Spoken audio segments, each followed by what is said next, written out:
દીવથી એક મહત્વપૂર્ણ સમાચાર સામે આવી રહ્યા છે, જેમાં દીવના ગોગલામાં એસટી બસ અને કાર વચ્ચે સર્જાયો ગમખ્વાર અકસ્માત. ઉનાથી દીવ જતી એસટી બસ દીવના ગોગલા ગામે પહોંચતા આ અકસ્માત થયો છે.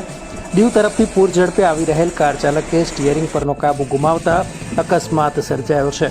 અકસ્માતમાં કાર અને એસટી બસને નુકસાન થયું છે, તો બંને વાહનોના ડ્રાઈવરોનો આબાદ બચાવ થયો છે.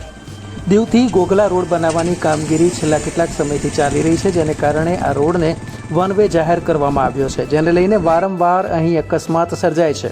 ત્યારે વહેલામાં વહેલી તકે આ રોડની કામગીરી પૂર્ણ કરવા પણ સ્થાનિકોની માંગ ઉઠવા પામી છે. મિત્રો, ગીર સોમનાથ જિલ્લાના તેમજ દીવના સમાચાર માટે આપ જોતા રહો વોઇસ ઓફ ઉના. જો આપ પ્રથમવાર અમારી ચેનલ જોતા હોવ અથવા તો હજુ સુધી અમારી ચેનલને સબસ્ક્રાઇબ ન કરી હોય તો સબસ્ક્રાઇબ કરી દેવા વિનંતી, જેથી જિલ્લાના સમાચારથી આપ વંચિત રહી ન જાઓ. ધન્યવાદ.